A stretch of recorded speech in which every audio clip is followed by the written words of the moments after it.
understanding copyright seems like something that the lawyer should worry about, and we as educators have no concern. Unfortunately, that's not true.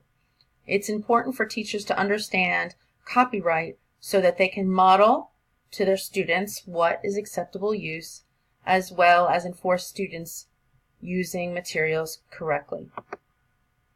In the introductions, I've included some resources, one for the basics for teachers and striking a balance between freely using anything found and being afraid to use anything at all, as well as a fair use evaluator and an interesting tutorial test about copyright that you could give to your students or you could just take yourself. Then I divided it into several sections of topics, artwork being one of them, books. Oh, and there's a very interesting article in here about books that are now in the public domain that students could use as inspiration for writing. And this is a case where the teachers would have an opportunity for giving inspiration for students through public domain.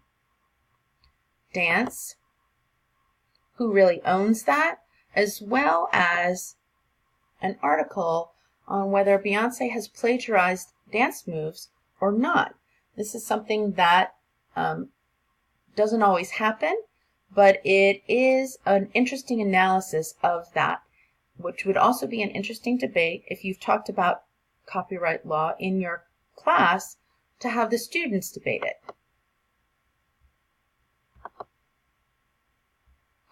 Film, fair use for film, using copyrighted music and videos, when is that legal, as well as Mickey Mouse and Disney and how they have avoided going into the public domain and what they've done to do that. Music is another area where music is available through public domain.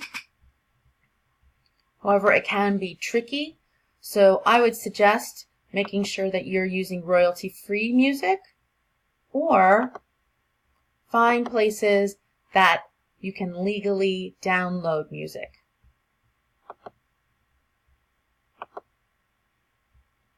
Photography, right-clicking on an image and copying it is not necessarily legal. Using stock photography is a place where students and teachers can use photos for free without going against the laws of copyright. Finding those images and what you need to know about that. Plays. This is a place where sometimes teachers believe that because they're educators, they can use anything that they would like because they are educators.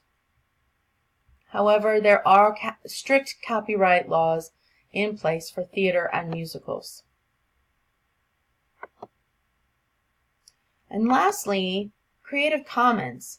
It's a fantastic video explaining Creative Commons that you could show your students, as well as very interesting State of the Commons, their Creative Commons last year, on how many people have contributed and how many people are now a part of this movement. If you would like to give an attribution, not if, when and how you would give an attribution for work that you are using and sharing, as well as being able to go on and search for specific topics that are available.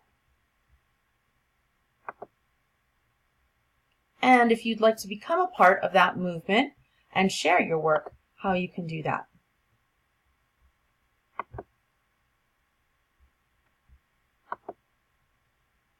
Lastly, I included the technology that I used for this. Screencast-O-Matic is how I'm recording my voice, and Pearl Trees was the curating tool that I used was very, very easy to use. Both of these were, and I encourage you to use these with your students or for yourself. I hope that this gives you a better understanding, and the resources are here to click on whatever you need information about.